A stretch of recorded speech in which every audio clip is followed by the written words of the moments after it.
एक बार फिर आप सभी दर्शकों का हमारे इस YouTube चैनल में हार्दिकम स्वागतम, वेलकम, खैर मकदम है। अभी तक हम हिंदी भाषा के जो मूल है हिंदी वर्णमाला, उससे संबंधित 3 वीडियो अपने इस चैनल के माध्यम से आप लोगों के सामने प्रस्तुत कर चुके हैं।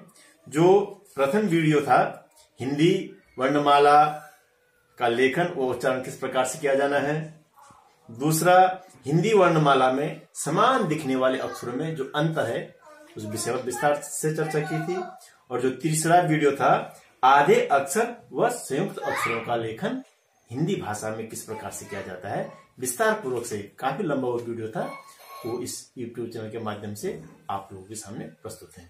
और आज जो हम आप लोगों के सामने ला रहे हैं वो बहुत महत्वपूर्ण कड़ी है हिंदी भाषा की, जिसके बिना हम हिंदी भाषा का जो ज्ञान है वो हमारा अधूरा है।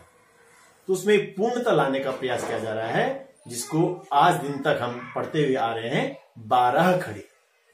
लेकिन वो 12 खड़ी के रूप में प्रचलित है, लेकिन मूल रूप उसमें 13 है। यदि हम उसको 13 खड़ी बोले तो बहुत ज्यादा अच्छा होगा। चलो खैर, जो पहले से प्रचलित है 12 खड़ी ही हम उसको पढ़ें, लेकिन हम उसमें 13 अक्षरों का अध्ययन करेंगे। हम देखते हैं कि किस प्रकार 12 खड़ी की परिकल्पना की गई है। 12 खड़ी से तात्पर्य यह है कि जो हमारे जो स्वर हैं अ, आ, इ, ई, उ, री, ये, आई, ओ, औ, अह। अब एक बार इनको गिन लेते हैं कितने हो रहे हैं।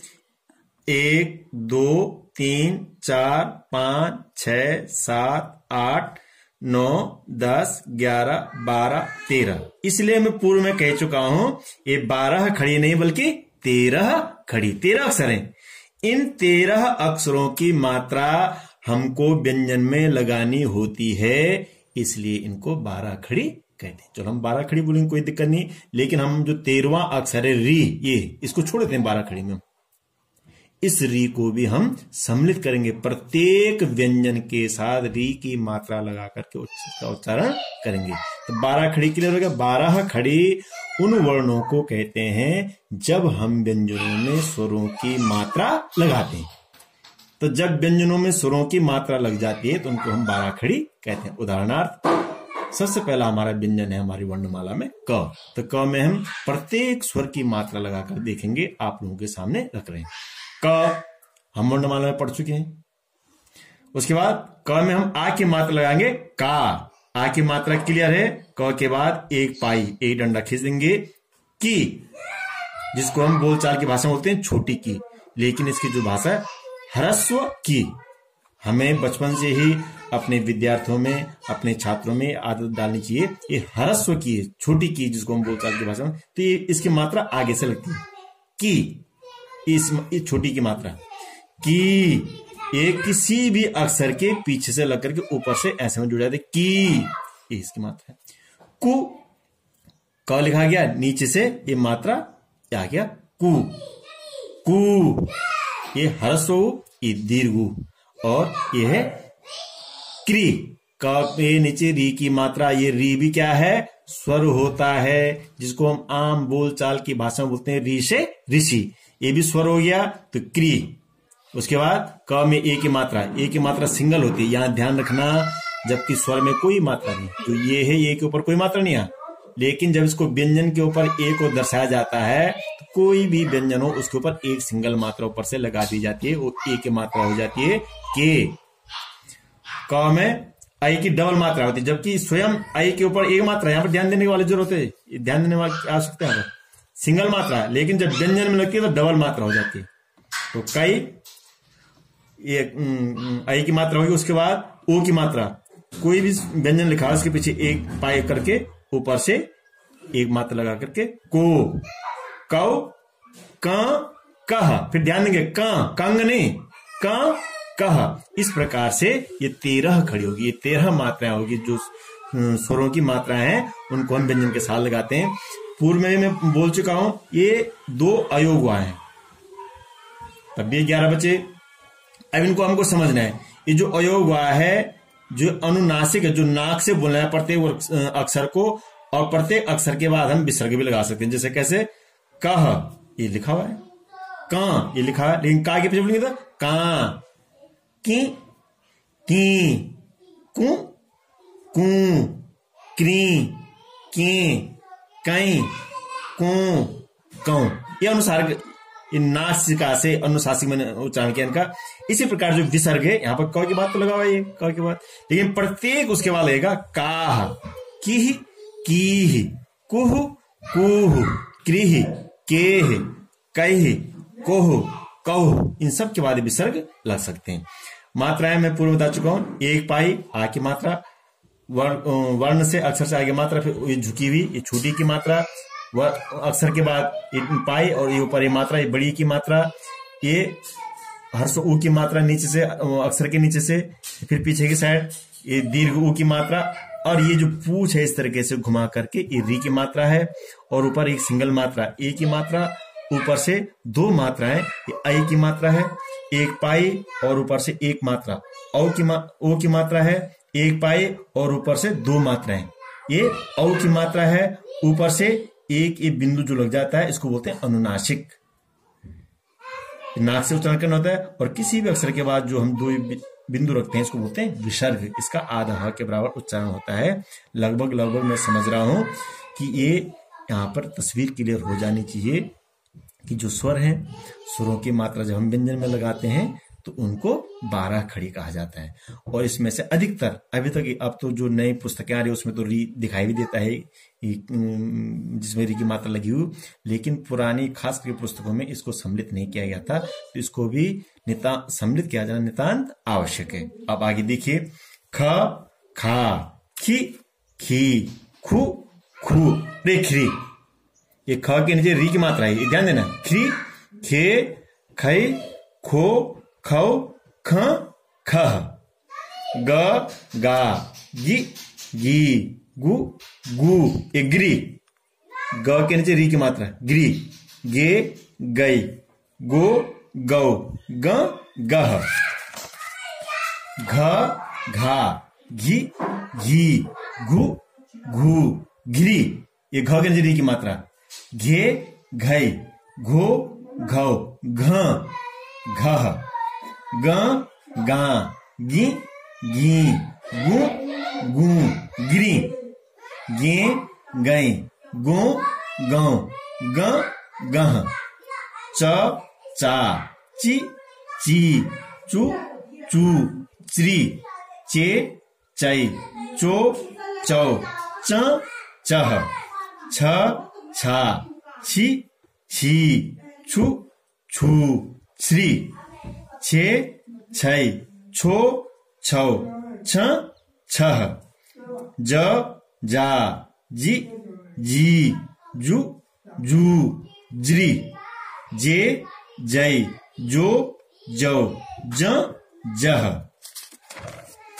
झ, झा, झी, झी, झू, झू, झ्री, झे, झई, झो, झौ, झ, झह, य, या, ई, यूं, यूं, री, ये, यई, यो, यौ, य, यह, ट, टा, टी, टी, टू, टू, ट्री, टे, टई, टो, टौ, ट, टह, ठ, ठा, ठी, ठी, ठू, ठू, ट्री, ठे, ठई, ठो, ठौ, ठ, ठह, ड, डा, डी, डी, डू, डू, ड्री, डे, डई, डो, डौ, ड, डह,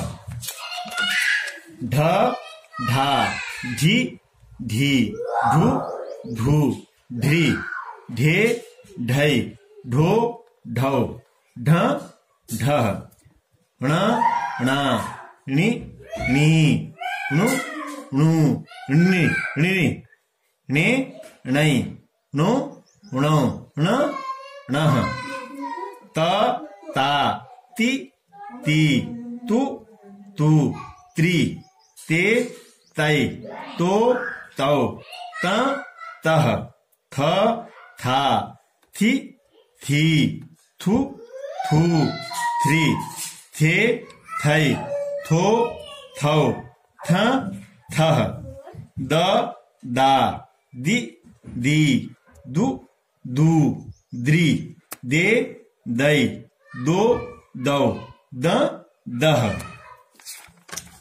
ध धा धी धी धु धू ध्री धे धई धो धौ ध धह न ना नि नी नु नू निरि ने नई नो नौ न नह प पा पी पी पु पू प्री पे पै पो पौ प पह फ फा फी फी फू फू फ्री। ये देखिए फे फै फो फौ फ फह ब बा बी बी बु बू ब्री बे बै बो बौ ब बह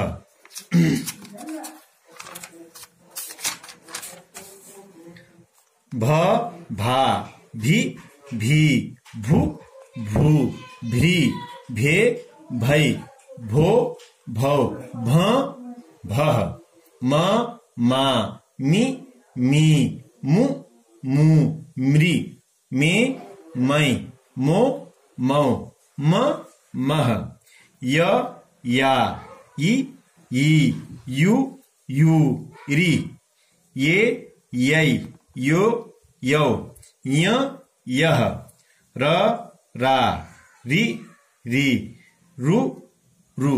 थोड़ा यहां पर मैं रुकूंगा और आप लोगों का ध्यान आकर्षित करना चाहता हूं। सामान्य रूप से जब परीक्षार्थियों को लिखाया जाता है कि रूप लिखो, मानो उनको बोले कि रूप लिखो, तो सामान्य रूप से ऐसे लिखते हैं रूप। लेकिन ये मेरे गत कई सालों का अनुभव है, माध्यमिक स्तर में भी जो हमारे परीक्षार्थी हैं, जो विद्यार्थी हैं पढ़ने वाले, जब हम उनको 12 खड़ी लिखने के लिए देते हैं और र की 12 खड़ी पर वो पहुंचते हैं तो उस समय वह र में छोटी की मात्रा ऐसे लगाते हैं और र में बड़ी की मात्रा ऐसे लगाते हैं।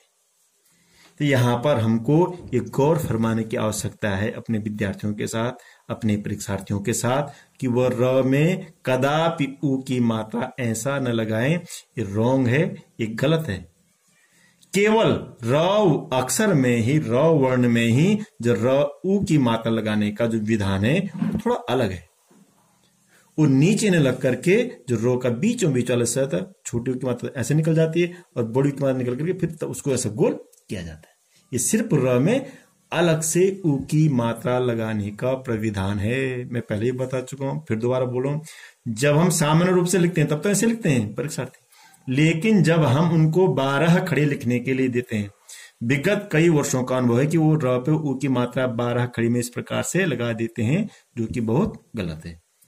इसमें उनको बार बार याद दिलाने की आवश्यकता है कि र में जो उ की मात्रा लगती है, दीर्घ उ की और ह्रस्व उ की, छोटे उ की और बड़े उ की जो मात्रा लगती है, वो उनका लगाने का थोड़ा अलग तरीका है, र के बीचों बीच में लगाई जाती है। ये ध्यान देने की आवश्यकता है। री रे रई रो रौ र रह ल ला ली ली लू लू लिरी, ल में री की मात्रा, ले लई लो लौ ल लह व वा वि वी वु वु व्री वे वै वो वौ व वह श शा शी शी शु शु। और इस श्री स में जब डी लगाते बेटा डी लिखा जाता है, देखिए आप ध्यान से देखिए, ऐसे होना चाहिए परिकल्पना, तो ये होना चाहिए स में री की मात्रा लग जानी चाहिए, लेकिन इसके लिए अलग से एक अक्षर की परिकल्पना की गई है जो प्रचलन में है। ये ऐसे लिखा जाता है, ये और इसके लिए री की मात्रा लग जाती है। ये हो गया श्री। जैसे हम श्रृंगार लिखते हैं, श्रृंगार लिखते हैं ना ये तो ये श्री है, स के नीचे री की मात्रा है। इसमें आपको कोई संदेह नहीं होना चाहिए, जबकि ऐसा लिखा जा सकता था, लेकिन प्रचलन में अभी ऐसा नहीं है। यही प्रचलन में ये श में री की मात्रा है। शे शई, शो शौ, श शह, श शा, शि शी, शु शु, श्री, से शई, शो शौ, श शह, स सा, सि सी, सु सु, श्री, से सई, सो सौ, स सह, ह हा, ही ही, हु हु, ह्री। जैसे हम हृदय लिखते हैं, देखिए ह पे री की मात्रा किस प्रकार से लगी हुई है, हम लिखते हैं हृदय। तो ये री की मात्रा, ये र नहीं है, ये र समझने की गलती कोई मत करना है, ये री है, हृदय। हे हई, हो हौ, ह ह। उसके बाद जो संयुक्त व्यंजन है वर्णमाला में, क्षक्षा, क्षी क्षी, क्षु क्षु, क्षी क्षे, क्षय, क्षो क्षौ, क्षम क्षः, त्र त्रा, त्रित्रुत्रु, त्रिरि त्रे, त्रय त्रो, त्रौ त्र त्रः, ज्य ज्या, जि जी, ज्यु ज्यूं, ज्रि जे ज्यै, ज्यों ज्यों, ज्यः। अब ये वर्णमाला में नहीं है, ये दो जो संयुक्त व्यंजन है ये वर्णमाला में नहीं है, लेकिन इनका बहुत प्रयोग होता है। जैसे हम श्रीमान लिखते हैं, श्रीमान लिखते हैं,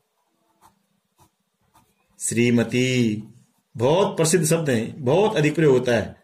श्री लिखते हैं, तो मैं पूर्व में भी बता चुका हूं, फिर एक बार क्लियर करूं, स धन र धन अ, स्र, इनसे मिलकर के बना हुआ है स्र। ये तो इनको मिलकर के एक हमने अलग से ध्वनि का निर्माण कर दिया, एक चिन्ह का निर्माण कर दिया है। तो स्र स्रा, श्री श्री, श्रु श्रु, श्रे श्रय, श्रो श्रौ, स्र स्रह। कल वाले उसमें बता देना, जो द्य है, ये द्य की ध्वनि है, ये दो अक्षरों को मिलकर के बना हुआ है, द धन य धन अ। ये जब इनको मिलाकर के एक स्वरूप दे दिया गया इसको, ये तो द्य हो गया। आ की मात्रा द्या, दी दी, द्यु द्यु, द्रि दे, द्यै, द्यो द्यौ, द्य द्यः। इस प्रकार से ये हमारी 12 खड़ी पूर्ण होती है। ये ध्यान रखना है, मैं पहले बता चुका हूं, ये अनुनासिक है, ये प्रत्येक अक्षर में लगेगा। द्य द्या, दी दी, द्यू द्यू, द्री दे, द्यै, द्यो द्यों, द्यः। ठीक है, ऐसे ही ये विसर्ग है जो प्रत्येक अक्षर में लगेगा। यहां पर लगा लो, जैसे आप त्रह त्राह, त्रिहि त्रुह, त्रुह त्रिह, त्रेह त्रहि, त्रोह त्रौह, ये विसर्ग सब में लगेगा। अब ये ध्यान देना है हमको, जो नीचे हम री की मात्रा लगाते हैं, जैसे हमने लिखा कृपा, ये कई बार हम इसको एक समझ लेते हैं, एक क के री की मात्रा है कृपा, अरे क्रम। कल भी मैं चर्चा कर चुका हूं, ये री की मात्रा, ये स्वर है, ये स्वर है, री की मात्रा है, ये इस री की मात्रा है, ये र है, ये व्यंजन है। ये दोनों एकदम अलग अलग हैं, हमको इनको एक ही चीज समझने की गलती नहीं करना है। जो नीचे पीछे की तरफ घूमी ये मात्रा है, ये री की मात्रा है। जो आगे की तरफ ऐसा लगा हुआ है, ये र है। क्लियर हो जाना चाहिए, ये री की मात्रा है और ये र है। र भी कैसा है, पूर्ण, आधा नहीं। और ये री की मात्रा, ये क्या है, स्वर है। ये र क्या है, ये व्यंजन है। ये क्लियर हो जाना चाहिए।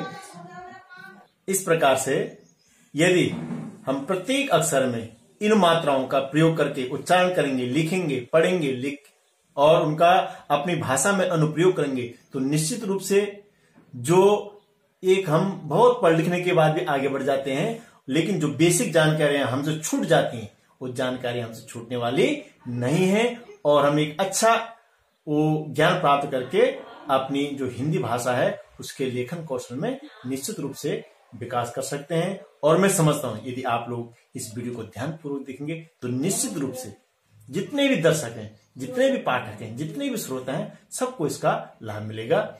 एक बार फिर आपका बहुत बहुत धन्यवाद। और अब ध्यान से देखिए, आगे हमारा जो नेक्स्ट वीडियो, जो अगला वीडियो आने वाला है, वो हिंदी के जो वर्ण है, हिंदी के जो अक्षर है, हिंदी की जो वर्णमाला है, वो अक्षर, उन अक्षरों का, उन वर्णों का उच्चारण स्थान क्या है, उच्चारण स्थान को लेकर के अगली वीडियो में हम आपके सामने प्रस्तुत होने वाले हैं। बहुत बहुत धन्यवाद।